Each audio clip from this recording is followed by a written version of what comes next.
Buenas noches, ingeniero. Buenas noches, compañeros. Esta noche les voy a hablar sobre qué es la base de datos distribuida. Una base de datos distribuida consiste en varias bases de datos situadas en diferentes espacios físicos o lógicos conectadas entre sí por un sistema de comunicación. La base de datos distribuidas se caracterizan por almacenar la información en varias computadoras conectadas entre sí, a las cuales el usuario puede acceder desde cualquier sitio como si se tratara de una red local. Una base de datos de una universidad en la que los ordenadores de facultades de distintas ciudades están conectados. Un servidor que conecta varias máquinas virtuales.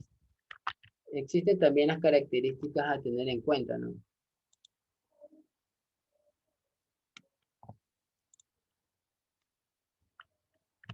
Eh, Esta característica de una base de datos distribuida se pueden citar las siguientes. Está formada por varias computadoras a las cuales se las denomina nodos. Estos nodos se comunican entre sí mediante una red de comunicaciones. Cada uno de los ordenadores que forman parte de la red tiene autonomía local. Generalmente estas de las computadoras no dependen de ningún sitio de red central. Tiene un funcionamiento independiente de su localización. Se realizan continuas transacciones de información entre nodos. La base de datos funciona independientemente del equipo, sistema operativo o red. Entre estas tenemos ventajas como desventajas. Eh, las ventajas, ¿cuáles son las ventajas de una base de datos distribuida? Estas permiten trabajar a cada nodo de la red con autonomía local, aumentan la disponibilidad, confiabilidad y eficiencia en el acceso a la información. Estas se pueden expandir de forma indefinida en función de las necesidades de la empresa u organización y permiten la escalabilidad sin necesidad de grandes inversiones. Los recursos se comparten entre nodos, de manera en que se puede acceder a toda la información desde cualquier sitio. Como ventajas también podemos tener desventajas, ¿no? Por su parte, estas son las desventajas de una base de datos distribuida, que esta resulta más difícil establecer mecanismos para controles al acceso de los datos y garantizar la seguridad. Los errores en la red pueden tener muy graves consecuencias para la privacidad de la información. Este suele ser un sistema más complejo de implementar y a la vez conseguir una transparencia óptima puede suponer un importante gasto de tiempo y dinero. La falta de experiencia y ausencia de estándares en el desarrollo e implementación de estas bases de datos pueden ser posibles problemas de rendimiento o fiabilidad derivados del punto anterior, ¿no? Entre estas tenemos los diferentes niveles de transparencia. Uno de los conceptos básicos en una base de datos distribuida es la transparencia. La transparencia se entiende como la diferenciación e independencia de los términos de alto nivel de la base de datos respecto de la semántica en el bajo nivel. Este es un concepto íntimamente ligado a la transparencia, es el de independencia. Las bases de datos distribuidas deben proporcionar independencia de los datos de dos niveles, tanto como la lógica y la física. La independencia lógica no quiere decir que esta se define como la capacidad de las aplicaciones de usuarios de no verse afectadas por los cambios en la estructura de la base de datos. Es decir, que el usuario puede seguir usando la base de datos como siempre y no note los cambios en los atributos, relaciones o reordenamiento de las bases de datos. La independencia física consiste en la capacidad de ocultar usuarios, los detalles o estructuras del sistema de almacenamiento, por ejemplo, si los datos se mueven de un nodo a otro. En relación de esta independencia lógica y física, se pueden hablar de diferentes niveles de transparencia, tanto como la transparencia a nivel de red, la transparencia sobre replicación de datos y la de a nivel de fragmentación. La de nivel de red, estas son aplicaciones que no deben notar que se accede a los datos a través de una red de computadoras o de los nodos. La replicación de datos quiere decir que las réplicas de los objetos de la base de datos no han de ser controladas por los usuarios, sino por el propio sistema. Sobre el nivel de fragmentación, este es un sistema que debe ser encargado de convertir las consultas globales del usuario en consultas definidas sobre fragmentos de la base de datos. Del mismo modo, el sistema también se encarga de mezclar las consultas fragmentadas como obtener las respuestas a una consulta global.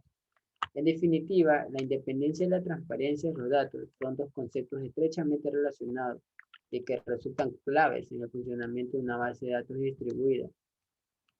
Tenemos que que es la fragmentación, ¿no? La fragmentación tiene la base de datos distribuida, consiste en la participación de una tabla de base de datos. En la fragmentación se puede distinguir dos variantes: la fragmentación vertical, la horizontal, y por otro lado la fragmentación debe cumplir una serie de reglas, ¿no? La regla de completes, la regla de la reconstrucción, la regla de los conjuntos disjuntos. La distribución de la información de los datos en estas bases se realiza por medio de transacciones distribuidas. Una transacción distribuida se define como aquella que involucra a varios nodos de una red, a los que se pueden llamar agentes. Por lo tanto, este sitio de transacciones de datos involucran a varios agentes para que se pueda dar una transacción de información en una base de datos, ¿no? Distribuida. Es necesario que los agentes se comuniquen mediante mensajes de red, asegurando que se respeta la atomicidad en el proceso. Para ello se requieren los siguientes. Un agente de raíz o el sitio de origen de la transacción es el que inicia la transacción de datos cuando el usuario ejecuta una aplicación. Este agente raíz es también encargado de garantizar las propiedades de la transacción distribuida como Begin Transaction, Commit o Rollback. Aquí tenemos un pequeño cuadro en el que indica que la agente raíz está distribuida por agente 1, agente 2 y el agente 3. Por otra parte, se puede hablar de diferentes tipos de distribuciones de los datos, la cual vamos a ver a continuación.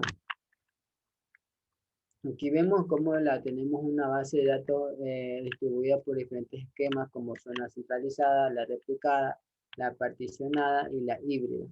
Vamos a ver cada una de estas qué significan, ¿no? La replicada es el esquema de base de datos distribuida. Replicada se basa en cada nodo, debe tener una réplica completa de la base de datos. Esta, es decir, se trata de un método que supone altos costes para el almacenamiento de la información, ya que cada cambio de una copia debe ser realizada también en todas las demás. Por ello, es un sistema que resulta muy útil en la base de datos, en las que se van a hacer pocas tareas de escritura, pero muchas de lectura. Tenemos también la centralizada, que en este caso la base de datos se encuentra centralizada en un lugar concreto, físico y lógico, mientras que el resto de los clientes están distribuidos, se basan en un clásico modelo servidor y cliente. Las particionadas, eh, en este caso la información está repartida por los diferentes nodos de la base de datos.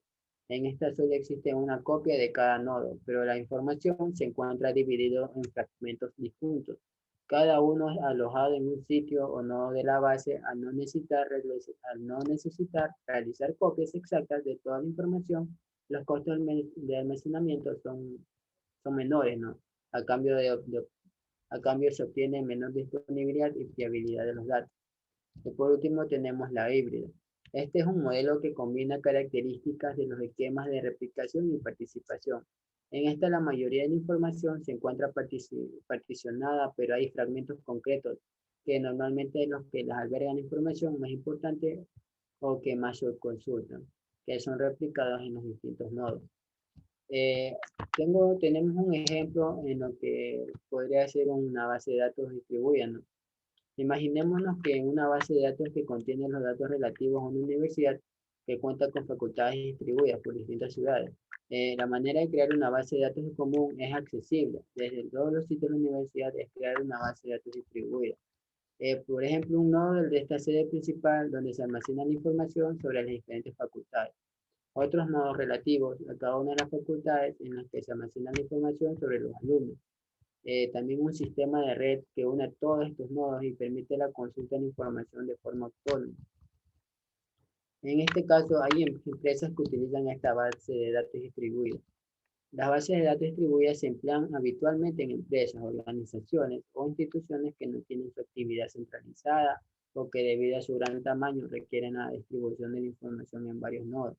Uno de los ejemplos más ilustrativos es Google, la cual tiene alrededor de 20.000 servidores distribuidos en diferentes centrales de datos. A saber, en Washington, Hebron, Santa Clara o Zurich, entre otros. Otra empresa que ha apostado por una base de datos distribuida es PepsiCo, la cual ha desarrollado un sistema con más de 4.000 ordenadores distribuidos en 270 servidores. Hay muchas más empresas que apuestan por la base de datos distribuida, pero la mayoría de ellas tienen en común una característica que son las compañías y organizaciones de gran envergadura, ¿no? O que requieren que su información no se encuentre centralizada debido a que operan en diferentes lugares o el gran volumen de datos que manejan. En definitiva, la base de datos distribuida permite crear una base de datos global gracias a la unión de diferentes nodos con independencia lógica y física, las cuales se relacionan entre sí gracias a una red de comunicación. Muchas gracias.